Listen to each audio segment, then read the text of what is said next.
মধ্যপ্রাচ্যের সংঘাত, হরমুজ প্রণালীতে অচলাবস্থা এবং জ্বালানি সরবরাহে ধাক্কা সব মিলিয়ে বৈশ্বিক অর্থনীতিতে নেমে এসেছে অনিশ্চয়তার ছায়া।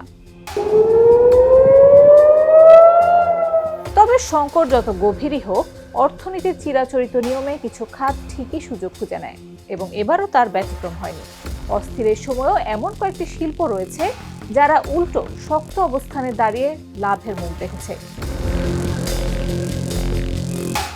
ইরান যুদ্ধে কে, কারা এবং কিভাবে ফায়দা লুটলো তাই জানাবো আজকের জাগো বিশ্লেষণে। সঙ্গে আছে আমি নাফিস আব্দুল্লাহ।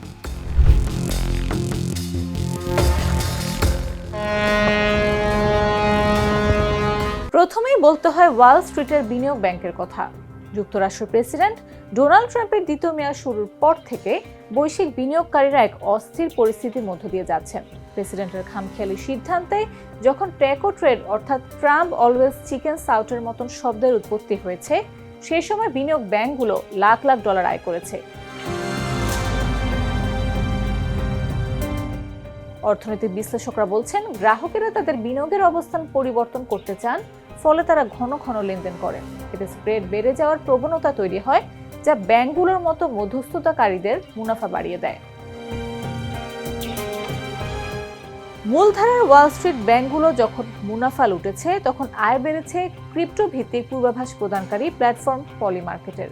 এই প্ল্যাটফর্ম ব্যবহারকারীরা খেলাধুলা থেকে শুরু করে নির্বাচন পর্যন্ত সব বিষয়ে একে অপরের সঙ্গে বাজি ধরতে পারেন। যুদ্ধ শুরুর পর থেকেই পলি মার্কেট ভালো ব্যবসা করেছে। শুধুমাত্র ব্যবহারকারীদের ইরান যুদ্ধের মতো সংঘাতের পরিণতির ওপর বাজি ধরার সুযোগ দিয়ে কাল সেই নভিগ ও রবিনহুডের মতো প্রতিদ্বন্দ্বী প্ল্যাটফর্মগুলোকে পেছনে ফেলে দিয়েছে প্রতিষ্ঠানটি।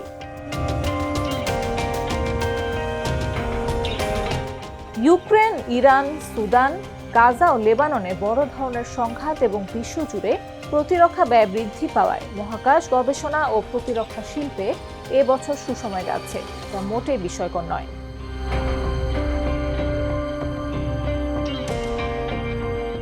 আইএমএফ এর এপ্রিলের এক প্রতিবেদন অনুযায়ী গেল 5 বছরে বিশ্বের প্রায় অর্ধেক দেশ তাদের সামরিক বাজেট বাড়িয়েছে।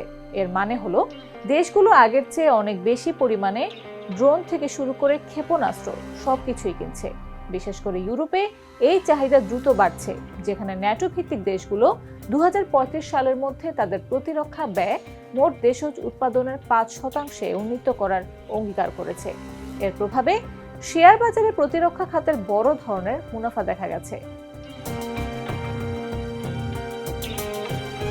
জাতিসংঘের বাণিজ্য উন্নয়ন বিষয়ক সংস্থা আংটার পূর্বাভাস দিয়েছিল, এআই শিল্প 2023 সালের 18,900 কোটি ডলার থেকে বেড়ে 2033 সাল নাগাদ 4,80,000 কোটি ডলারে পৌঁছাবে।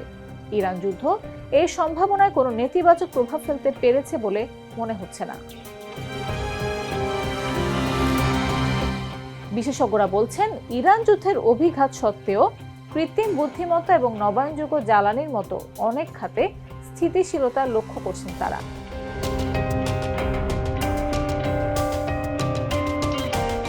কেবল পরিবেশগত কারণে নয়, বরং জ্বালানি নিরাপত্তার খাতিরেও জীবাশ্ম জ্বালানি থেকে সরে আসার প্রয়োজনীয়তাকে সামনে এনেছে ইরান যুদ্ধ।